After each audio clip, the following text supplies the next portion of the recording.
Okay, for this video, this will be Triple H's WrestleMania matches ranked from worst to best. You know, we got Triple H being inducted into the Hall of Fame this weekend. And when this is really sinking in, this is really, like for me, this is one of the more anticipated Hall of Fame speeches. The first one will be Brett. You know, Brett was really interesting because, you know, it was pretty much his return to the company. And then you got Kurt Angle, Kurt Angle's return. You never knew, when it was going to happen, and when that did happen, that was a huge moment. But yeah, this is up there for me. Triple H. You just think about all the ups and downs, all the the criticism, fighting back from injuries. The tough enough speech, the passion for the business, everything that kind of led to, Vince stepping down and him taking it over. I don't know, man. I'm just really looking forward to it. It's just a well-deserved moment. When you think about like who's really deserving of this more than anybody, when Brett went in, I think Jericho said like, nobody deserves it more than Brett. I think you could kind of put Triple H in the same realm. But yeah, I mean, I think it's a huge moment. I'm just thinking about some of the guys that we didn't get to see, inducted into the Hall of Fame because of whatever the reason. Benoit, we're never going to get to see that Hall of Fame induction. We never will. With Eddie, Eddie had passed, the year he was inducted. Rob Van Dam. It's man, I wish he had the chance to be inducted in front of a crowd. It just felt like something was missing from that induction. And then, Jericho's another one that will be really cool. That might happen next year with, the rumors and everything that's going on right now. So we'll see if that happens. I'll really be looking forward to Jericho's Hall of Fame speech and The Rock as well. The Rock is another one that we're still waiting on, but we're going to get Triple H this weekend. So here we go. This is Triple H's WrestleMania matches from worst to best. When you think about Triple H at WrestleMania, there's a lot of, just like his career, there's a lot of ups and downs. There's a lot of matches that disappointed, but at the same time, there's been some terrific matches. And in terms of longevity, like he's one of the few guys that can, match Taker in terms of, the number of WrestleMania matches. He's had 23 matches at WrestleMania. So ranked last, I have, the match against the Ultimate Warrior, which ended up being a squash match. And, the live experience for Triple H, he was talking about how it was an awful experience and, Warrior kind of acted like a dick to him. But, years down the road, he kind of used it as fuel, to get better. He even used the Warrior example in the match against Sheamus.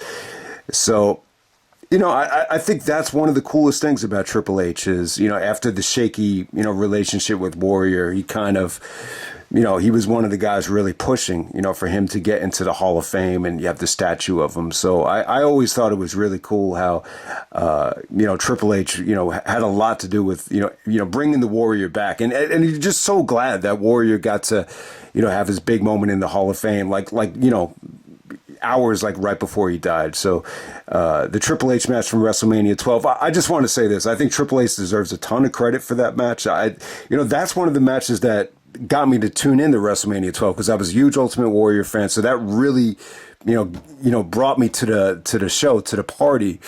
And I didn't know a lot about Triple H at the time, but I was pretty impressed, even as a kid, like with the way he, built up the match without Warrior even being there, because Warrior didn't return until WrestleMania. So ended up being a squash. The Warrior run in 96 was definitely forgettable, but, in some ways it kind of, I think it benefited Triple H, more than anyone. It kickstarted his career. So we got that ranked last. Next up, we have Triple H and Kane. This is actually from WrestleMania 15. This was kind of a mess. I never thought Triple H and Kane had the best of chemistry. This ended in a DQ. Triple H reunites with Chyna, which got a good reaction at first, but later on in the show, Triple H and Chyna sell out and join the corporation. But that's later on in the show after the X-Pac match against Shane McMahon. But, I mean, the Triple H Kane match, it was what it was. It wasn't a pretty match. They definitely worked hard. They did the best they could. It just was not pretty. But hey, we're going to move on to the next match. We got Goldust and Triple H. This is from WrestleMania 13. I think it's pretty underrated. I like the finish, the China finish with her, bear hugging Terry Runnels and then Triple H hitting the pedigree.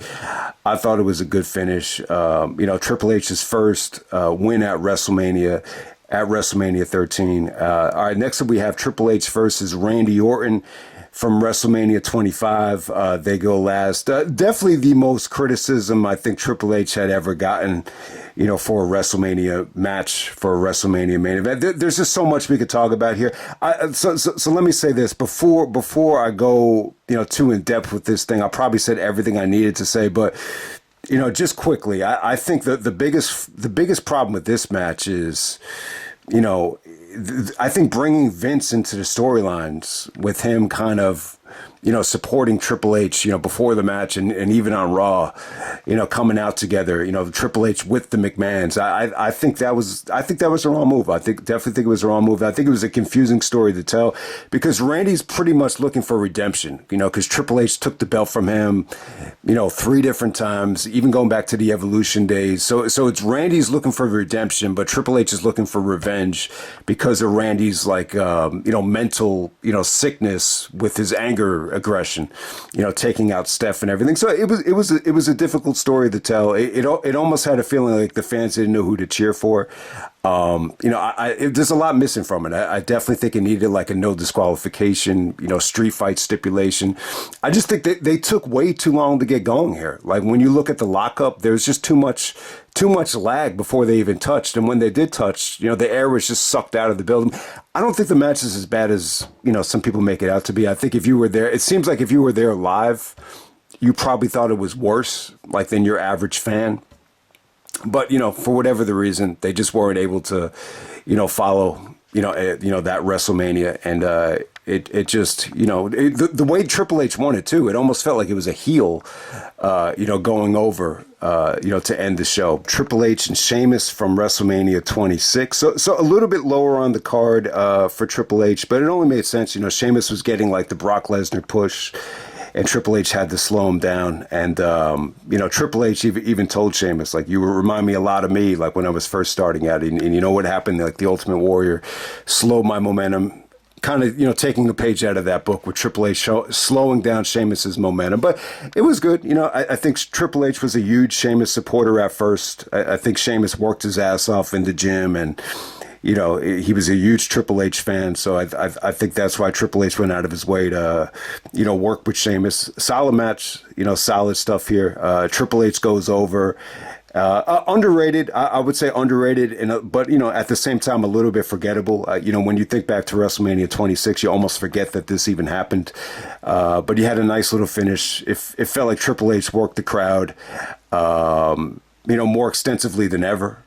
I don't know why. Maybe because it was so low on the card, he had a little bit more freedom to kind of, work the crowd at the end of the match. So it was pretty cool stuff. Next up, we have Triple H taking on Roman Reigns from WrestleMania 32. I think execution-wise, I think the match is fine. I think that the 2 biggest things going against this match is, they had to follow a lot. They're in front of, I guess WrestleMania in Dallas. In some ways, it's the largest WrestleMania ever in Jerry World. So I think, they tried to do over 100,000 and, they had to go last. I just don't think it was that attractive of a main event. I think the booking here is a little bit too simplistic with, Triple H, taking the title at the Rumble and just kind of dropping it back to Roman. It just felt like there was a lack of creativity once again. You had Stephanie out there kind of anchoring the entrances, for Triple H, which was cool. I mean, definitely execution-wise, it wasn't bad. I just think the air was sucked out of the building because it's too late in the show, and there just seemed like it was a lot of lag. It just felt like it was very long, and but at the same time, I definitely think you had some good moments here. I think the finish is good.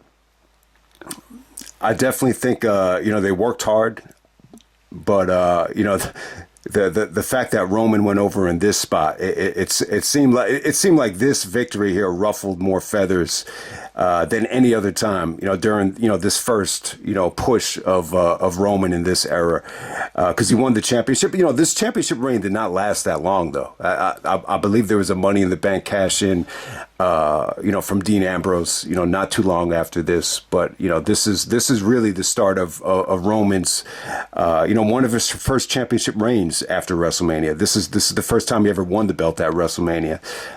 So there we go with that. But underwhelming main event, though. Next up, we have WrestleMania 34. This is Triple H and Steph taking on Ronda Rousey and Kurt Angle. Man, I got to say, man, when I watched this back, man, Kurt, yeah, it's just sad. Kurt just looks a little bit broken down here. It just looks a little bit slow, a little bit old, and it almost feels like Kurt was just kind of there. I hate to say it. This was all about just making Ronda Rousey. You had Dana White at ringside, so this is the Ronda Rousey show. Even Triple H sells his ass off for Ronda Rousey. I got to say, fun stuff. I thought it came off pretty good. I think Ronda's execution with Steph and even with Triple H, came off great. I think Kurt definitely, looked a little bit slow here, but hey, at least you got to see Kurt Angle and Triple H finally touch. But at this time, Triple H just looked like he was at the top of his game, and he was just in a little bit better shape than Kurt Angle at that time. All right, so next up we have Triple H and Batista. This is actually from WrestleMania 35. I believe this was a no disqualification match or a street fight. So at this time, Batista's a heel. Triple H is a babyface. So is Flair. Batista did a lot of stuff with Flair leading up to this thing. So it's almost like the opposite of WrestleMania 21, where you got Triple H and Flair working as babyfaces together to beat up on Batista. All right, so the problem with this match was the air was just sucked out of the building. I think when Triple H was wrestling in this match, he must have had in the back of his mind, it must have hit him like a ton of bricks. Like, wow, like WrestleMania needs to be 2 nights because the crowd just doesn't give a fuck about this. For as good as it was, I actually thought it was good. Like the intensity was there. It was pretty brutal. Like they tried to do some gruesome and just nasty shit to each other. I mean, they're using screwdrivers. They're using the chain once again. So I thought the action was good. I thought the entrances, especially Triple H's entrance, I guess it was like a Mad Max inspired type of entrance, which was really, really cool. Shawn Michaels is on commentary. This should have been a lot better. It's almost like you forgot that this even happened. And maybe this is why Batista didn't want to return. I think after this match, he just said, fuck it. Like, I'm not coming back for that shit. And Batista, took a ton of punishment here. So I actually thought the match was pretty damn good. Like, it aged well for me. I just completely just don't have a lot of memories of it. But the worst part about it is just, the crowd is just, the air is just sucked out of the building. I just think they went on way too late in the show. This is actually like Triple H's, he should have retired here. So I could be wrong about this, but there's Kurt Angle and Triple H. Their last match is WrestleMania 35. Because, Kurt, that was going to be Kurt's last match against Baron Corbin. But I think this goes right before Kurt. And the stipulation was that if Triple H had lost, he would be forced to retire. So you had 2 retirement matches back to back. So yeah, Triple H and Kurt Angle, their last matches at WrestleMania 35. But I'm not sure. I could be wrong. Maybe Triple H did wrestle shortly after this. But from my recollection, I think this is his last match at WrestleMania. All right, but next up we have WrestleMania 2000. This is Triple H, Big Show, Rock, Mick Foley. We have a McMahon in every corner. It's okay. I think, it's just somewhat of a train wreck. The McMahons at ringside with Vince and Shane fighting with each other. It just took away from the match. And I think Foley just didn't have enough time to prepare for this. I think he had one foot into retirement, and, he just, I just don't think he was, ready to come back. I think he had his mind set on just fully retiring after No Way Out, and I definitely think it probably hurt the match. But, the positives are you have Triple H and The Rock in their prime, busting their ass in the elimination match. So it's not an awful match, but, if you thought it was somewhat of a train wreck, it definitely had that type of feel to it. Next, we have Triple H and Sting from WrestleMania 31. Fun match. I think it was booked fun. I think Sting looked better than expected. And I think it delivered on a lot of levels. And I think the finish was, I just don't think you could have expected, anything else for the finish. I thought it was fine. It was a fun match that I think really held up pretty well, exceeded expectations.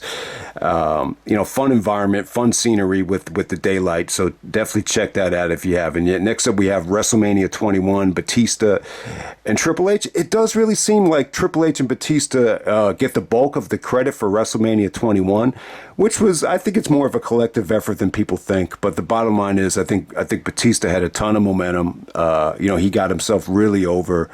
And I think the Batista Triple H match, it felt hot. It felt natural. It felt like they kind of went against the grain and went with what was hot. I'm not going to say it was a spectacular main event. I think they still had a rough time at some parts, but I think the entrances were cool. I think Triple H, one of his best entrances with Motorhead when he comes up from below the grounds. I thought that was an awesome entrance.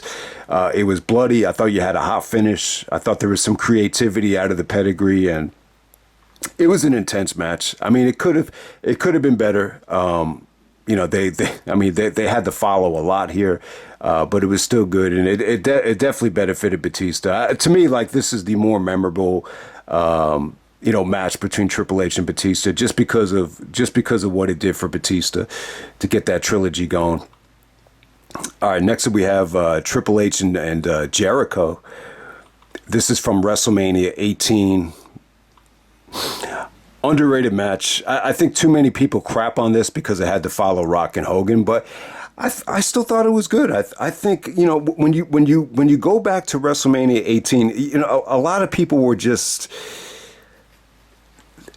they were really pushing for Triple H to win. I think more people were just happy that Triple H won rather than analyzing the quality of the match, if that makes any sense. I just remember after WrestleMania 18 was over, everybody was just really happy that Triple H won. I mean, that's the important thing. The title felt like it was credible. I thought it had a good story. I think Jim Ross's commentary was great. I think Steph, give Steph credit. She really helped the match out a lot from a crowd reaction standpoint. So definitely, I think Jericho and Triple H made a lot of sense because of the injury with the Walls of Jericho. And I definitely think storyline-wise, this could have been a lot better. I think this should have been, strictly just Jericho focusing on being a heel and being a badass, with him injuring Triple H. I think they tried to get a little bit too cute with the dog and the robe and everything. But yeah, I think it's a solid match. I think it definitely holds up a lot better, than some of Triple H's other main events. And,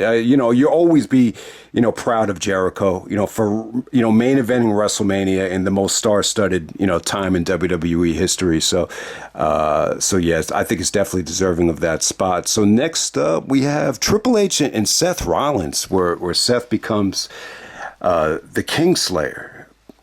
I gotta say, solid match in terms of ring psychology, storytelling, and selling.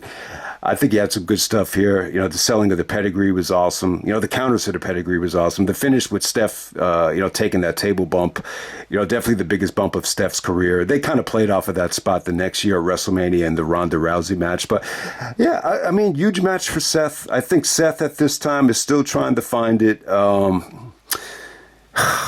It does feel like some people found this match a little bit boring, a little bit underwhelming. At the time, I thought it had stole the show from WrestleMania 33. The other argument would be AJ Styles and Shane stole the show. I think you could argue either way, but I think it's a good match. I think it's good. It does seem like Seth was really struggling, though, in terms of trying to bounce back from the injury and trying to find it on the mic as well. But I definitely think it helped him. And maybe at this time, Triple H is just putting over too many guys, whether it be Roman, whether it be Seth. So you can make that argument against it. But I think it's one of Triple H's more underrated, WrestleMania matches. All right, next up we have Triple H and Brock Lesnar from WrestleMania 29. I'll never understand why so many people hated this match. I'll never understand. The only thing I could say is I think they just got off to a rough start. I think the beginning of it was a little bit rough. I'll say this. I definitely don't think Triple H, like condition wise, was in the kind of shape that he was in, for the next couple of WrestleManias. I think he really got in better shape, like going into the WrestleMania 30s. So I think him and Brock got off to a rough start. I think there's a severe amount of ring rust. But I think as the match progressed, I think it was an unpredictable match, and I thought it was, intense. They used a lot of weapons. I think a lot of the submission stuff that they did on the steel steps out of the pedigree into the Kimura, I liked it. I thought it was a solid match. The crowd reaction is what people are going to use against it, I think, more than anything. But yeah, I think it's underrated, though. I'm probably one of the bigger supporters of this match. I know people that were there live that hated it. So it's a very polarizing match. It's Brock's return to WrestleMania 2, which I think gets, lost in the shuffle. But hey, we're going to go to Triple H and Owen Hart. This is actually from WrestleMania 14. I got to say, I think it holds up well. I think it has a hot attitude of a crowd. The finish with the crowd on the pedigree was awesome. Owen doesn't look as good here as he does at WrestleMania 10. He became more of like a brawler at this time, but it was still good, man. It was still awesome stuff. The China stuff with Sergeant Slaughter, I definitely think was memorable. But yeah, to me, like this had maybe the hottest finish at WrestleMania 14. Triple H and Owen Hart. You always remember too Triple H's speech, during the Owen Hart tribute show. I'll say it time and time again. I think it's one of the more important Triple H promos in terms of, getting to know what's inside of his mentality. So definitely check that out if you haven't yet. Triple H and Owen Hart, underrated match at WrestleMania 14. And next up, we get a fun, but, kind of short, kind of underwhelming triple threat between Triple H, Randy Orton, and John Cena. It's a surprising finish with Randy punting Triple H. But yeah, I don't think they got the most out of, the talent here. I think Cena was definitely, red hot coming off of the Rumble. So from a crowd reaction standpoint, they definitely could have gotten more time. But at the same time, you could argue that it was short, it was sweet, it didn't overstay its welcome. It's definitely fun. They definitely did some creative and some stiff stuff here. I didn't think Cena looked great. Triple H looked in a lot better shape here coming off of the second quad tear where he knew he had to really, restructure, his body, just to ensure that another quad tear didn't happen. So Triple H looked great. But hey, unpredictable match. I think a lot of people just assumed, Randy was going to lose it here because Cena had won the Rumble and Triple H is back. But, at the time it felt like a shocking victory, but at the same time, it definitely felt like it was a little bit forgettable. I definitely think they could have gotten more out of these three at WrestleMania. It just felt a little bit too short. It felt a little bit too, unmain event worthy for me, but fun nonetheless. Let's just say that. Next up, we have Triple H and Booker T. Underrated. I love this match. I think Booker T came to play. When you're talking about the most athletic WrestleMania ever, when Vince was trying to hype it up, give Booker T credit. Booker T's a hell of an athlete. I mean, you think about Angle and Kurt when he says that, but still, Booker T is a hell of an athlete. They brought racism into the equation, but it didn't really take away from the match, though. I thought he had a good match here.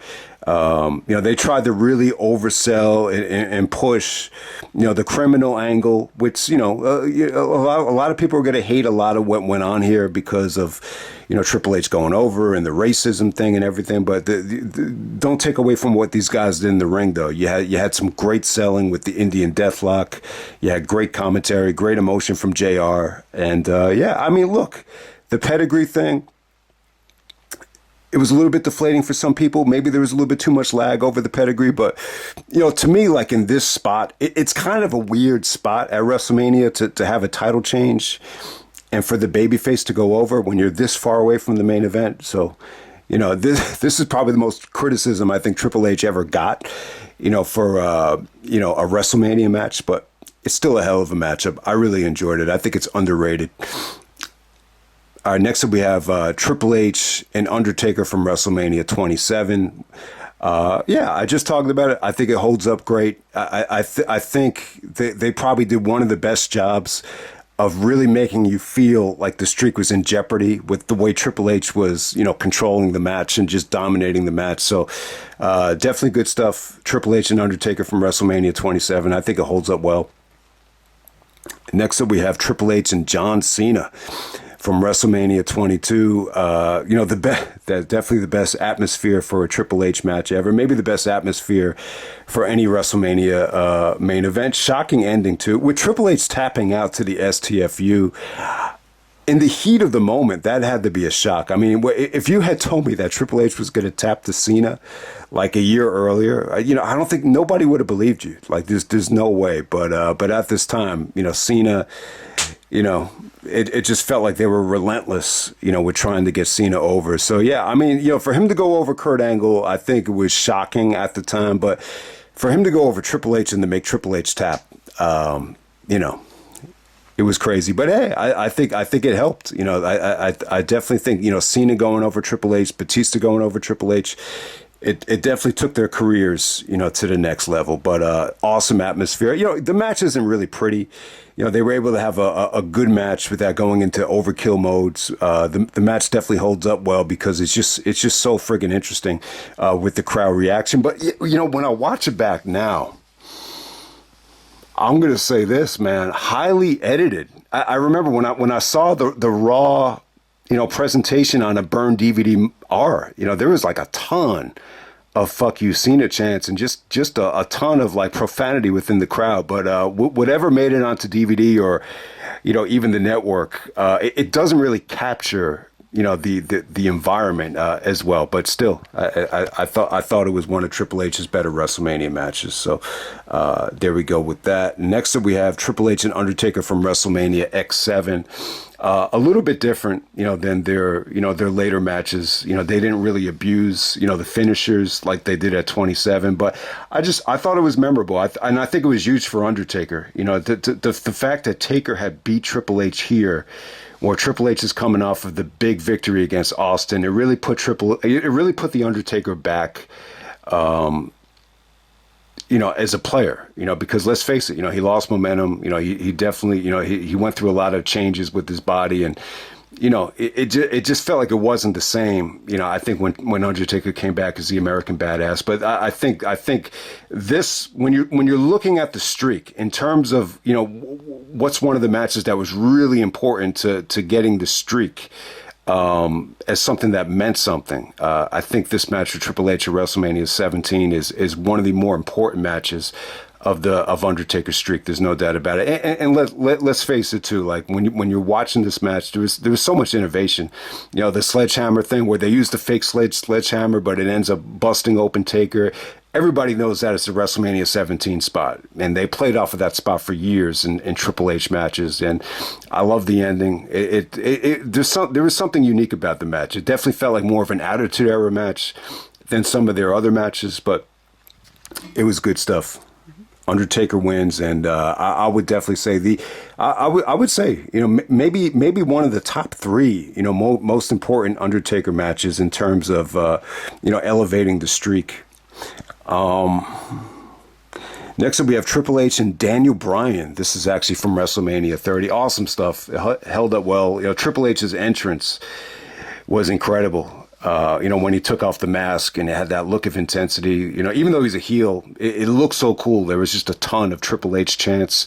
So you remember that about the match. But him and Daniel Bryan, it's just, man, when I watch this thing, I'm just blown away by Daniel Bryan, just blown away by how good he is. I just feel like, a lot of Triple H's, best matches, they come in,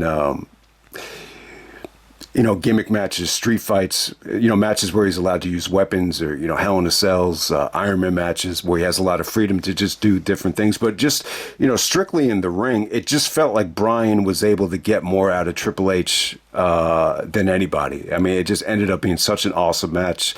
The transitions here from Bryan to really, make this flow really good, just to keep everybody engaged. It was awesome stuff. The near falls were incredible. The ending was incredible. So, yeah, I mean, it's a great match. It just shows you how good Bryan was. The fact that he had to save energy for the main event, and the match is still, for as good as it is just amazing. So, it was a dream match for me. I mean, it was awesome. Not the plan, though. The plan was supposed to be Punk and Triple H. But, man, Daniel Bryan and Triple H holds up really well. It's up there. It's up there with, arguably the best opener in WrestleMania history. I think the only other one that could, give it a challenge is Bret versus Owen. And next up, we have the Hell in a Cell between Triple H and Undertaker, the end of an era with Shawn Michaels as the guest referee. It was pretty awesome. I mean, it really, really was.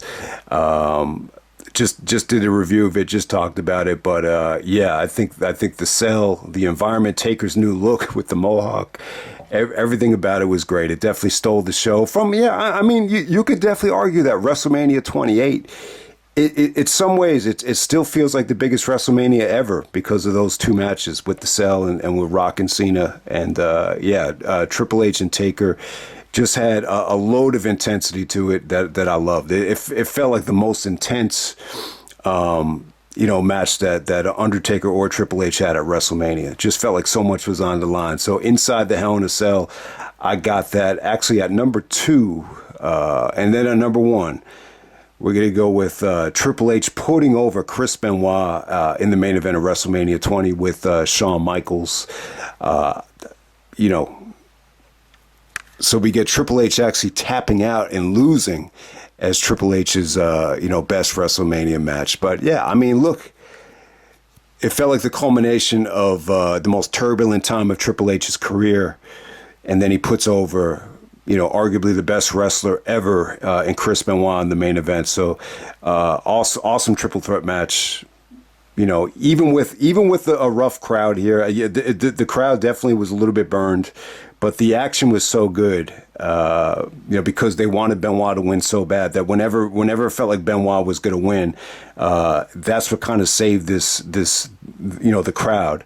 But hey, that ending with Triple H tapping to the crossface, it's an awesome ending, awesome triple threat match. I'll always be very appreciative that Triple H went out of his way to put over Chris Benoit. There just seemed to be a mutual respect that few wrestlers had. When you're looking at Triple H and Benoit, it just seemed like they both respected the hell out of each other. Then you put Mr. WrestleMania into the equation as well. You can't argue with it. I mean, I know a lot of people would have preferred it to be one-on-one, especially some of the Benoit supporters at the time. But, you can't argue. Shawn definitely brought like a excitement element to the match, with and how they kind of blended, Benoit's journey with Shawn's quest to just, finally end the feud with Triple H. It was just really, really well done. But, everybody knows how good the match is. But to me, this is, Triple H's victory and defeat, with him putting over Benoit in the main event of WrestleMania 20, and we'll end the video right there. Congratulations to Triple H going into the Hall of Fame. Maybe the most passionate guy about the business we've ever seen. Coming back from injuries, the tough enough speech, and then dealing with the quad tear, making the return to Madison Square Garden, persevering through all the scrutiny and the criticism that we've seen on wrestling forums. I mean, when you're thinking about polarizing reactions and who dealt with the most hate ever in pro wrestling, it's probably Cena. But it's Cena. I don't know if Cena really gotten the type of criticism that Triple H got on the internet. Like if you had lived through the internet in 2003. Nobody took more criticism and it was blamed for the business and stuff going wrong than Triple H. But ultimately, I think the positives outweigh the negatives. And I'm just very, very happy for him. And it should be a hell of a Hall of Fame speech. I'm definitely looking forward to it. Hope everybody enjoyed the video. Congrats to Triple H, and I'm out.